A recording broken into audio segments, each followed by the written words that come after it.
Parler de cette quatrième structure, cette quatrième entité, c'est aussi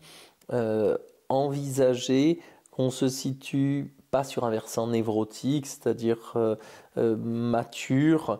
euh, pas non plus sur un versant psychotique, c'est-à-dire avec des failles archaïques majeures de la personnalité, mais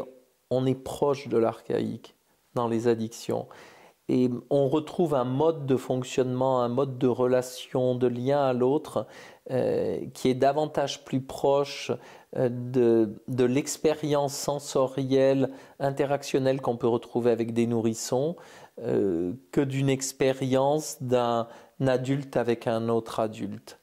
On est dans le partage par ces patients de leur part, d'une part indifférenciée de la personnalité, d'une part archaïque de la personnalité. Ils viennent et ils acceptent, si on veut bien les rencontrer à cet endroit-là, d'être enveloppés, d'être malaxés, d'être pétris à travers la rencontre. C'est ce qui leur permet de faire l'expérience de la contenance, c'est ce qui leur permet de faire l'expérience de la texture de leur peau, c'est ce qui leur permet de construire un sentiment de solidité, comme un arrimage dans l'ici et maintenant de la séance, à travers leur corps, à travers leur présence ici dans la séance.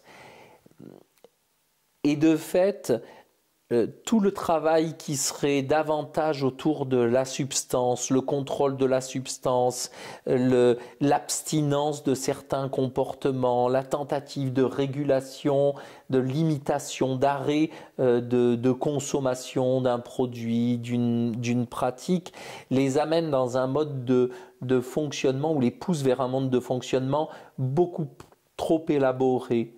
davantage vers le langage, le contrôle, la mentalisation. On n'est pas dans cet endroit-là, on est avec ces patients dans un fonctionnement où les angoisses, des angoisses archaïques, de viduité, d'implosion les submergent. La rencontre avec un praticien va se faire dans une expérience de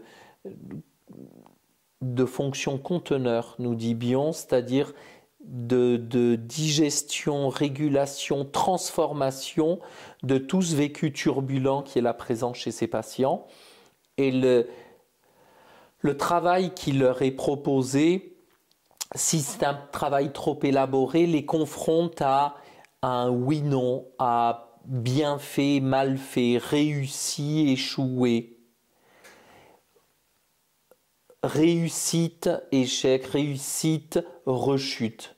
Notre travail doit être plutôt de les accompagner dans ce sentiment que pas après pas, ils sont en train de constituer la solidité de leurs propres appuis, avec ce sentiment que quand bien même à certains moments, ils peuvent défaillir, quand bien même à certains moments, ils peuvent rencontrer leur vulnérabilité,